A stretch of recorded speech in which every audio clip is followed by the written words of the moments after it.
Welcome, everybody, to Inside Boxing Weekly on the Grueling Crew Sports Network. I'm your host, Mike Goodpaster. Right now, I want to welcome in my co-host, Jeremiah Preisser. How you doing, Jeremiah?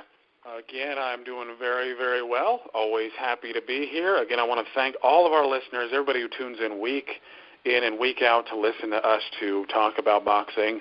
Thank you once again. Let's talk some boxing, Mike. All right, we're going to go ahead and we'll start off with, I believe that was last night or the night before, Sergey Devchenko, TKO 5 over Kamel Russell. Give us your take on that. I know you're a big fan of Devchenko. Yeah, I am. I mean, he's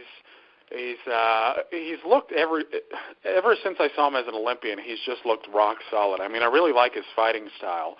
If I were to say that he fights like anybody, it's kind of like a poor man's version of Juan Manuel Marquez. I mean, he counterpunches well, but he's also aggressive. I really like his style. I think potentially he's a blue-chip prospect. The unfortunate thing, however, is he's 31 years old. But against Russell, who a lot of people didn't know a lot about. I mean, he had an undefeated record, but, you know, you go through, you box wreck him or something, and you see the opponent he's faced. Well, you think to yourself, maybe he's a no-hoper. He actually proved pretty tough. I mean, at least in the early going. I mean, he's a big, tall guy. He used his jab really well. It's just Devchenko figured him out, started using his jab, got worked his way inside, and eventually stopped him. Hurt him with a nice overhand right in the fifth round, and then just stayed on top of him. Didn't give him a chance for a comeback, and he's on his way. All right. Where do you think he goes from here? How far do you think he is away from being a big-time player in the division? I honestly think he's already there. I mean, I think he's, in terms of talent, I mean, the only thing I think that is lacking is a big name on his resume. But in terms of talent, I already think he's a top 10 guy. I mean, you look at the guys who are already there, I think he might be the best middleweight newcomer of anybody. I mean, you see Riyado Murata, who's already in the top 10. He's a young prospect, might be fighting Endom soon. You also have, the Polish guy, Selsuki, I believe I'm saying that right. Probably not. Eubank Jr. I think in terms of talent, in terms of, how refined he is, he's already there. I think he's probably already good enough to beat a guy like Billy Joe Saunders. All right, we're going to go ahead and transition to Germany, where there was a big fight this past weekend where Demetrius Andrade won a decision over Andrade-Culcay. I think everybody was surprised at how much trouble Andrade had with Culcay. Yeah, I mean, I think a lot of people thought this was going to be a showcase fight for Andrade. I mean, he's looked real talented so far. But if there's something that I can say about him, he has a weakness. And I'm not saying he's chinny, but he doesn't have the best chin in the division, that's for sure. I mean, he was hurt against Martirosyan. I believe he was dropped against Martirosyan. And against Culcay, he was hurt by a left hand in the last round. Culcay just stayed on top of him, kept busy, kept working. Andrade did what he does best. I mean, he boxed really nicely. He was the sharper of the two, but I think he just struggled a bit with Culcay's work rate, who I was impressed with myself. Okay, so where does Andrade go from here? Well, since this fight was for, some BS regular title that, the WBA likes to tout around as a world championship, if this tells me anything, I think it tells me that Andrade and Erislandy Lara may be in the works, because Lara has the super title. Again, Andrade has the regular title. So to me, he's already a mandatory. The WBA said they're trying to get rid of all these extra belts. I hope it happens. I think it's an excellent fight. All right, that will bring us to Showtime Boxing. Friday night, you had a historic night. This is Women's Sports Month, or in March, which I don't know if you knew that or not, but Clarissa Shields, TKO 4 over Sylvia-Szabados. She is the first female to ever headline a card on Showtime. What was your take on Clarissa? She looked good. I mean, I knew going into the fight that she was going to be the favorite. I figured that she was going to be, just too good, and that proved to be the case. I mean, Clarissa was just too sharp for her. I think in the beginning, she tried to impress a little too much. She was gunning for the knockout. I mean, that's what we all want to see. But her opponent was a stayer. I mean, she was a tough girl. So, unfortunately, Clarissa Shields had to settle for a decision. I don't think, it's a knock on her or anything, because what I think happened was Shields recognized that, hey, I can get a decision easily here, so I'm just going to box. And that's what she did after, trying to knock her out in the first few rounds and, looked clearing away the winner. And I think Shields get the title shot not too far off, really. Yeah, and I think the fact that they had her main event Showtime is huge for women's boxing. I know we had Heather the Heat Hardy on the show earlier this week, which you can find on thegruelingtruth.net also. We had a discussion with her about that. So I think Shields is great for women's boxing. Hopefully she can win a title and just kind of build off of that. Right, yeah. I mean, her in combination with Katie Taylor and, again, Hardy and her rivalry with Vincent, I mean, women's boxing's looking up. Most definitely. So hopefully they'll start putting them on cards where you can actually see them fight. Because I know this. I didn't know a lot about the women's boxing. I saw Katie Taylor fight on the undercard of the Baloo Hay fight, and I was impressed enough there to start looking into it a little bit more. So I've been impressed by what I saw. I mean, Katie Taylor's very talented. Heather Hardy's very talented. And, of course, Clarissa Shields. So hopefully it'll just take off from there. That will bring us to the HBO card, which was started off with Yuriorkis Gamboa against Rene Alvarado. Boring fight. I thought Alvarado really, though, for what I expected from him, looked really good. Gamboa, for not fighting for a while, looked good. Not a great fight, but it was a good win for Gamboa. Yeah, I mean, Gamboa's been getting a lot of flack on social media because of his performance. I personally didn't mind it too much. What I was most disappointed with was not really I think Gamboa could have been more offensive-minded and he could have went and got it more. That I would agree, with everyone on. But I also think part of it was Alvarado's fault. I mean, he came into the fight averaging 80 punches a round. But you could see against Gamboa, who is just refined, he just looked stumped. He couldn't mount any offensive attack, any effective offensive attack. I mean, Gamboa focused more on his boxing. He still looked really quick. I still think he has something in the tank, and I think that Gamboa is a player at 130. I mean, a lot of people, whether it's a boring performance or not, I look at his skill set, and he's still got it. I mean, he can still hit. He's still lightning quick, and you look at the landscape at 130, a lot of the guys at the top are bangers, like Burkelt, Vargas, Salido, on and on. I think you throw Gamboa in with a guy like Corrales, and I think, he's a clear favorite there. Yeah, I was impressed by him, too. I think he's a tough out for anybody at 130. Yeah, honestly, I think if he stays active, which is a big if in his career, I think he might be one of Lomachenko's best opponents there. I mean, does anybody really think that, Salido beats Lomachenko in a rematch? I just think of anybody, again, Gamboa is one of the best bets for Lomachenko. All right, that moves to the main event of the night, which may not have been stylistically as good as Gamboa, but you had Lemieux knocking out Stevens in 3 rounds. I mean, it was what everybody expected. It was 2 big bangers. One of them landed, and we got a spectacular knockout. What was your take on Lemieux? I was impressed. I mean, I've liked Lemieux for a long time now. I certainly think he's gotten better. He's certainly sharper, and I think he understands the game better after his loss to Alcine. That was a little earlier in his career. I think he relied too much on his power back then. That, it happens. I mean, especially, when a guy knows he has the equalizer, he falls in love with it. I think that was Lemieux. But now, I honestly think he's learned a lot from the Golovkin fight. I see him go to the body more. I see him jab more. He just looks like a new and improved fighter. I mean, he's looked damn good ever since his losses. I mean, you look at his performances against Fernando Guerrero, who Quillen also fought. Lemieux looked far better. You look at their, both of their performances against Endom. Lemieux looked better. I mean, Lemieux's been looking pretty damn good lately. And in regards to this fight, I mean, it was a nice little slugfest. Lemieux was simply outworking him. I thought he outworked him in the second round, too, though. Stevens did do a bit better. He started to time his counter shots a little more. But Lemieux, My God, that finish. I mean, that was one of the best punches I've seen from a middleweight in a little while now. I mean, he almost did one of those old-school Stanley Ketchel shifts, where he stepped forward, planted his feet, and in real time the punch was quick, accurate, had his body weight behind it. It was just devastating. I mean, I think for a little while there, some people thought Stevens might have been dead.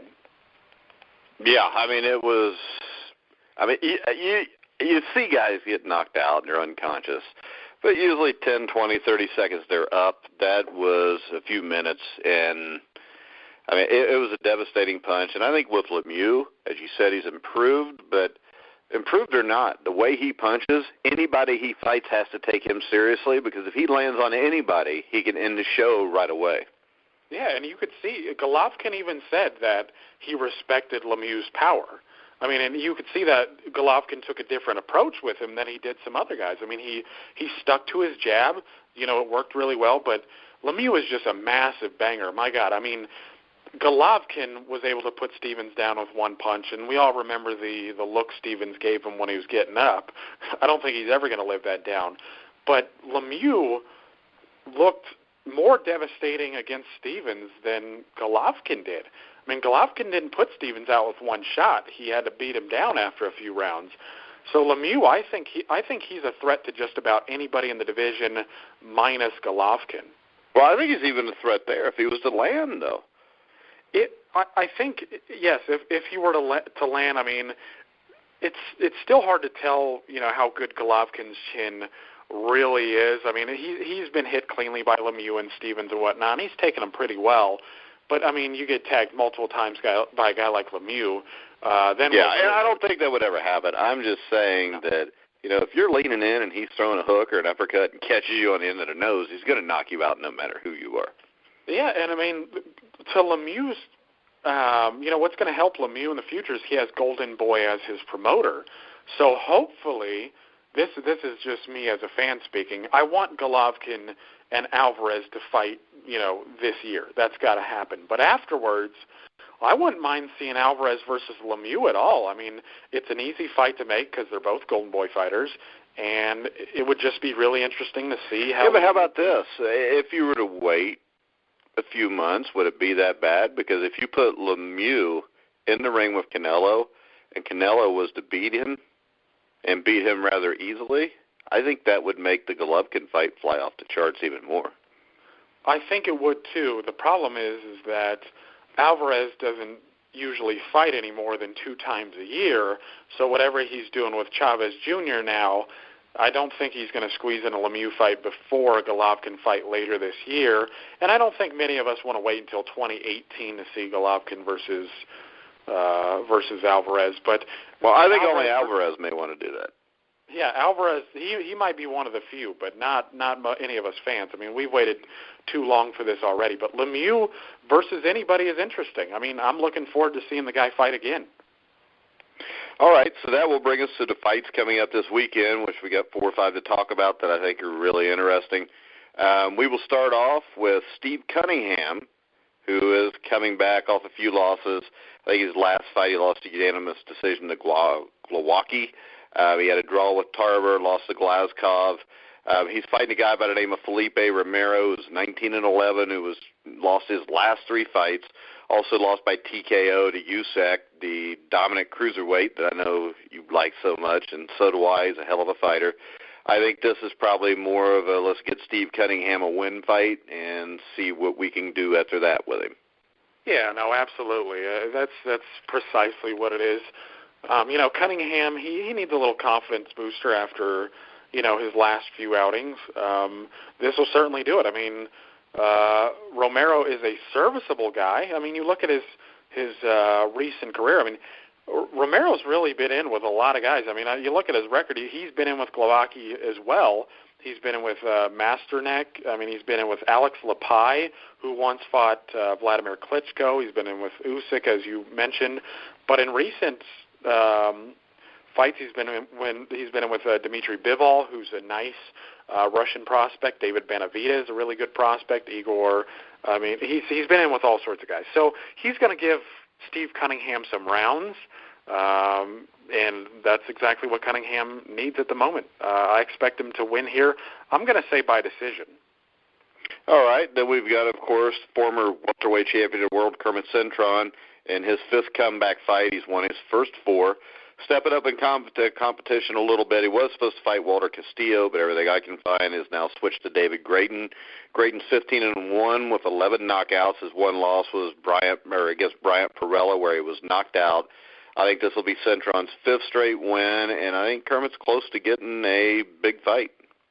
Yeah, I think you're right. I mean, it's unfortunate because I think Castillo would have done more for Cintron's recent success than Grayton does. But, it's a solid substitute. I mean, losing, again, seeing as Grayton's only lost once into Perella, who's a solid prospect, I think that's, I think it's a fine alternative. I do expect Cintron to, come out victorious here. Again, Grayton's probably not had a full camp to train. Cintron, he just seems like he's on a mission. And I don't think a guy like Grayton is going to stop him. And, we've had Cintron on a few times, and we wish him best, and we think he emerges victorious here. Most definitely. Next up, the main event on that card is a heavyweight fight, which actually I think is very interesting. We got Travis Kaufman at 31-1. Probably the most notable name on his career record was a no decision with Chris Arreola against Amir Mansour, who was 22-2. His last few fights, I know he's lost Steve Cunningham a while back, unanimous decision. He had a draw with Gerald Washington, who just recently fought for the heavyweight title, and he lost to Dominic Breazeale. I think this is a little bit harder fight to pick. What do you think, Jeremiah? I do. I think this is another good – I don't know what it is about the PBC and their matchmakers. I'd like to have that guy on the show because he has incredible insight. I mean, they've been able to put on a lot of good fights, a lot of evenly matched fights recently, and I think this is just another one of those. I mean, Kaufman's a good fighter. I saw him against Arreola, and I honestly thought he was beating Arreola. Until that fight was cut short, unfortunately. But he's a bit younger too. With Mansour, it's hard to say when he's going to finally hit a wall.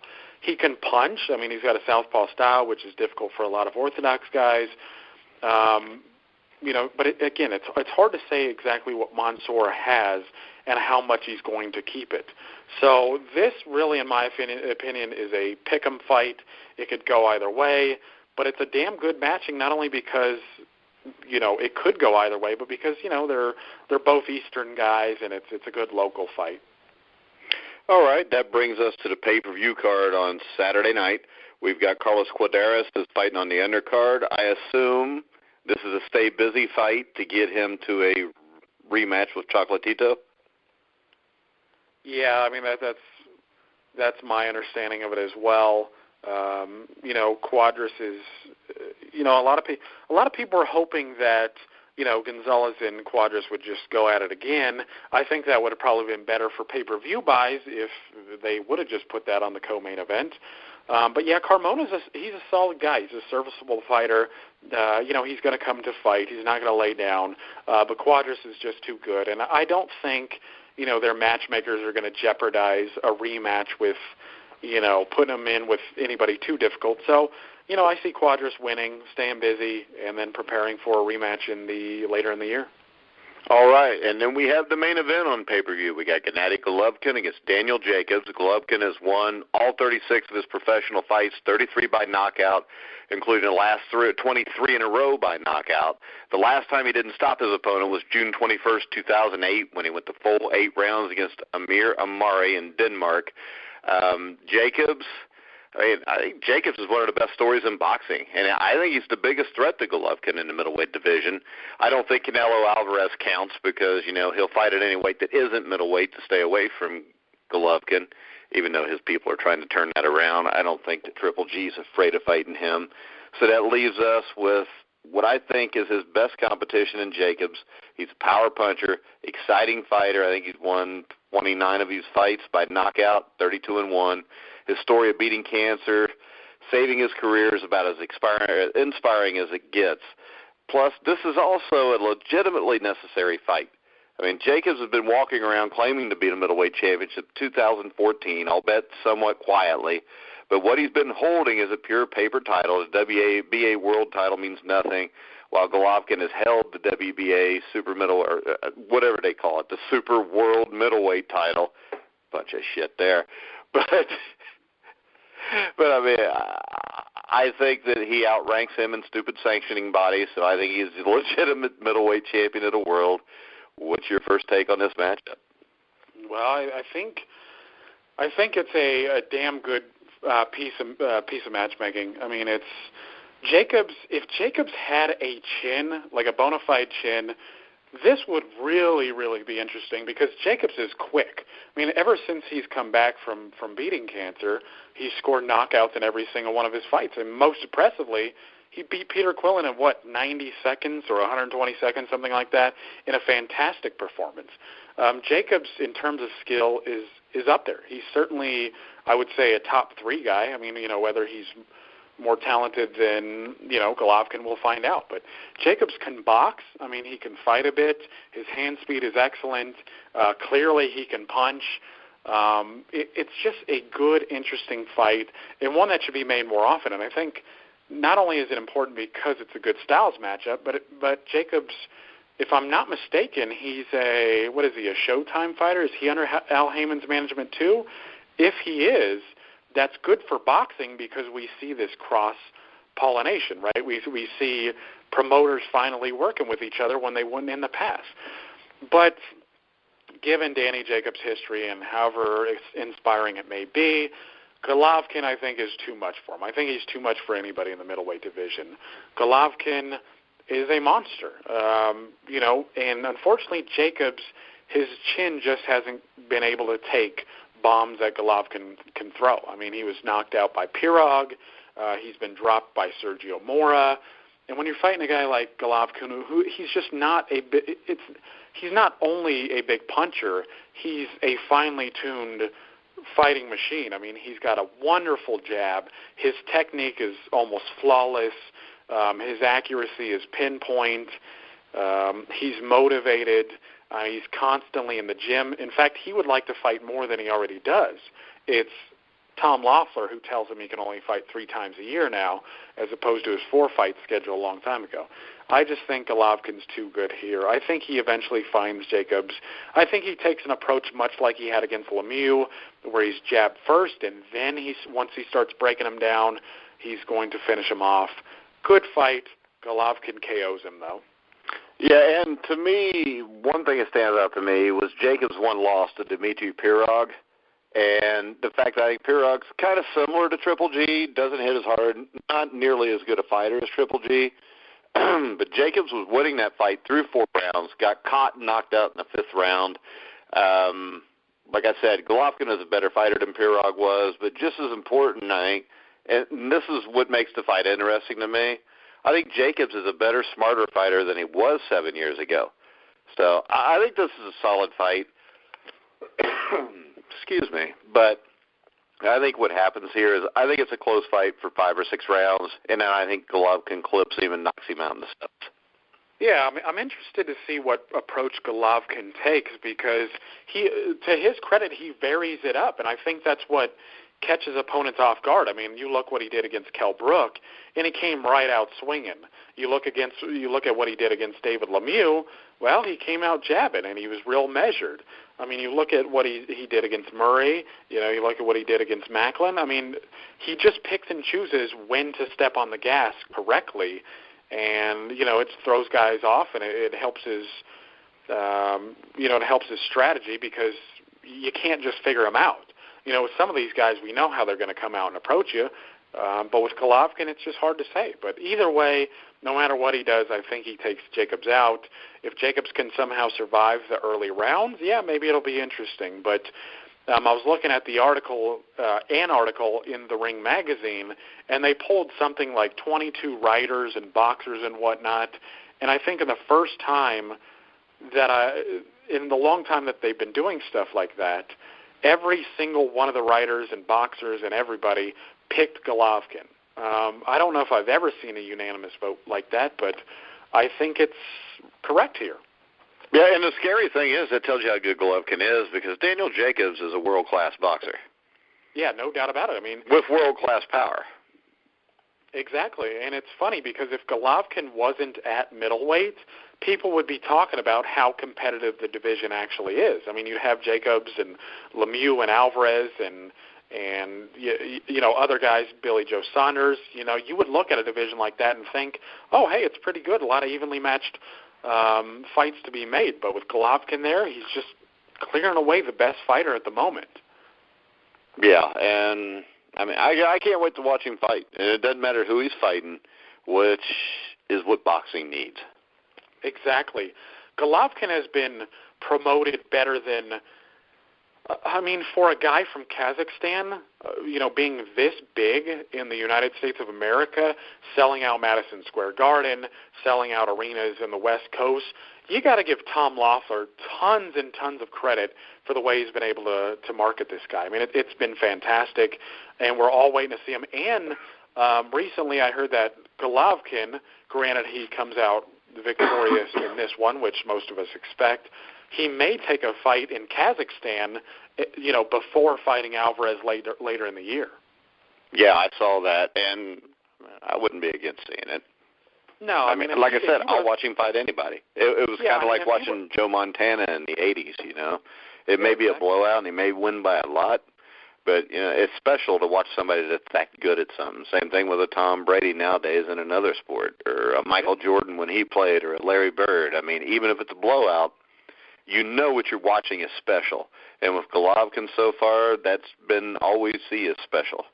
Yeah, and I want to mention to the folks here, I know, and I'm mentioning this to you, I know a guy who saw Sugar Ray Robinson live, you know, ringside, saw Willie Pep ringside, saw, you know, Marcel Cerdan ringside, you know, one of the greatest middleweights ever.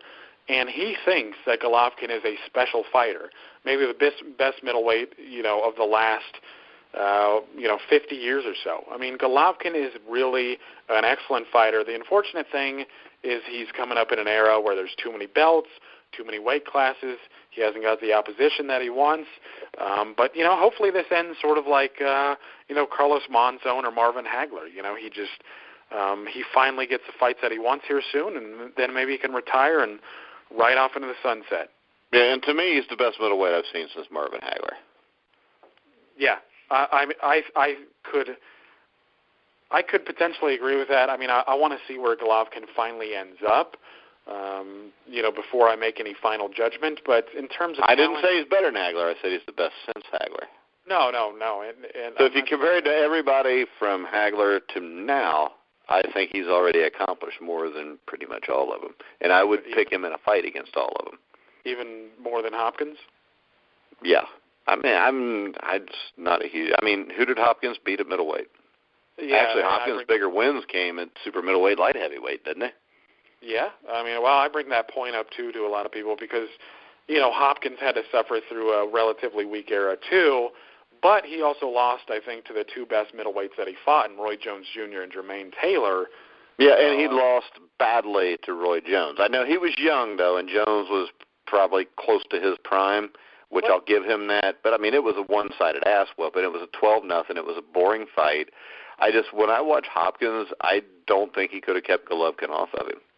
Yeah, it would have certainly been tough, especially because Golovkin has a jab. But, yeah, the Roy Jones Jr. fight, I was actually watching some of that the other day. And Roy Jones, he wasn't in his prime. I mean, Roy Jones was a youngster, too. Well, he was a lot closer than what Hopkins, because Hopkins, that was really his first major fight, I think. I think it was his, yes, I believe it was. It was for the IBF middleweight title. Yeah. So, but let's face it, Bernard Hopkins, nowhere in his life, in his prime, is ever going to touch Roy Jones Jr. in his prime at middleweight. Nope, not in any weight class.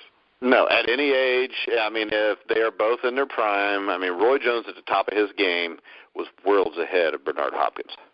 I mean, people forget that because of the things that Roy Jones Jr. has done over the last 10 years, because he makes us must have forgot, because he fights guys that he shouldn't be fighting. He loses to them, or he's beating up, truck drivers or whatever the hell it is that get in fist fights. I mean, he's done more damage, I think, Jones has to his image than any boxer fighting after they had reached what should have been the end of their career. So I think people forget how good Jones was. Jones was a great fighter. I mean, I'd love to see Roy Jones at middleweight against Gennady Golovkin. Now, I would say Golovkin's better than Jones right now because actually with the competition they had, I think Golovkin may have beaten the better fighters.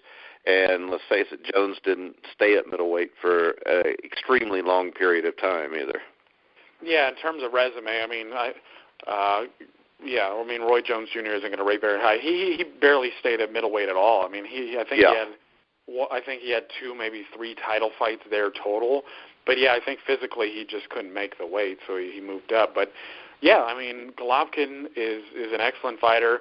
I think we're just all kind of waiting on him to finally get that Alvarez fight, so we can see just how he fares against the very best. Yeah. But, all right, so we got any news that you want to talk about before we wrap it up?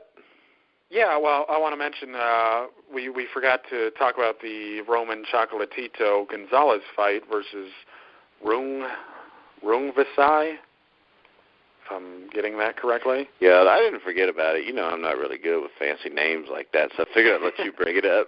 So, yeah, you put me on the spot. Roll out the carpet for me, huh?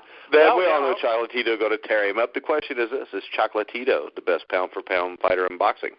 I think he still is. I mean, I think until Andre Ward and Sergey Kovalev have a rematch and kind of, add some clarity to the situation, I think Gonzalez is the number one guy. I mean, he's ambitious, he fights anybody, and he's just excellent. All right, so what do you want to say about that fight other than that? Because I think it pretty much wraps up that dude whose name you can't pronounce is in a lot of trouble this weekend. Well, the thing about him, though, is that, I mean, I think it's easy to write this guy off, but he actually fought Cuadras back in 2014, and he looked good against him. So I don't think he's a pushover.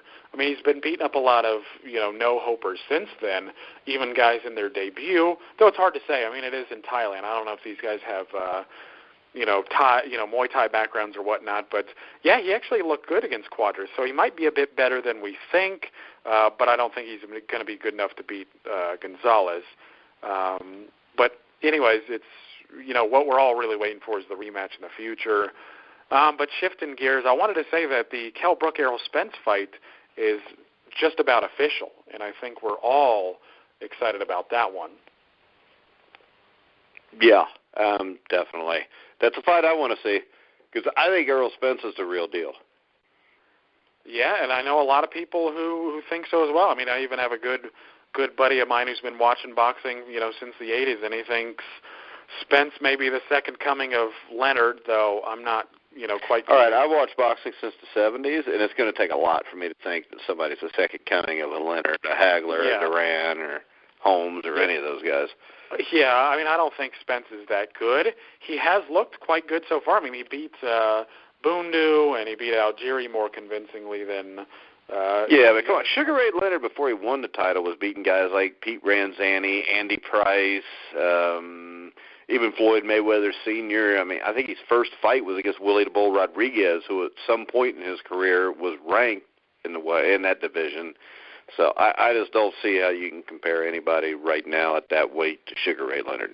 Yeah, no, and stylistically, I don't think. And plus, he won the title over Wilfred Benitez, and then defended it against against Tommy Hearns, and then split with Roberto Duran. The problem with Errol Spence is he don't have that kind of guys to prove that he's on Sugar Ray Leonard's level. Yeah, I mean, I don't think he's ever going to have those kind of guys to prove he's on Leonard's level. But I mean, Kell Brook it's just about as good as he can get right now. But we'll know a lot here in the fight. I mean, Spence looks good. My only problem with him is that he just doesn't have good head movement. He's been clipped a time or two. It's one thing to get by with that when you're beating up fringe contenders. It's another thing when you're fighting guys like Kell Brook. Yeah. All right. You got anything else before we wrap it up?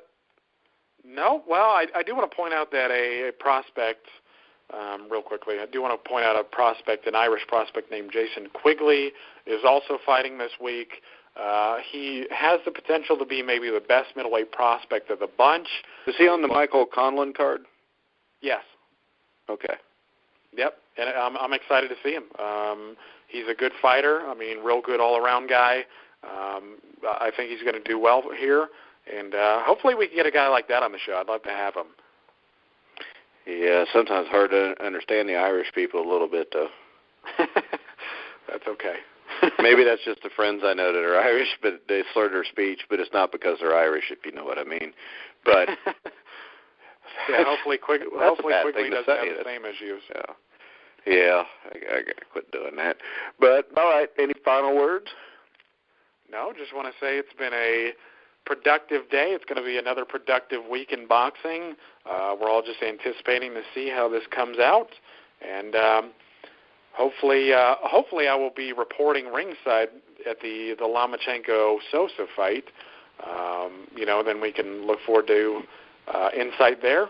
But I'm just excited to see the fights this weekend, and want to wish all our fans, the best. All right. Well, we're going to go ahead and wrap it up. Make sure you check out our interview we did earlier today. It's already on the website with Heather Hardy, www.gruelingtruth.net. You can follow us along on Twitter @GruelingTruth. You can catch all of our shows on iHeartRadio, iTunes, Google Music, Spreaker, Stitcher, TuneIn. Wherever you find sports podcasts, you'll find The Grueling Truth. So for Jeremiah Preisser, I'm Mike Goodpaster. You've been listening to The Grueling Truth, where the legends speak.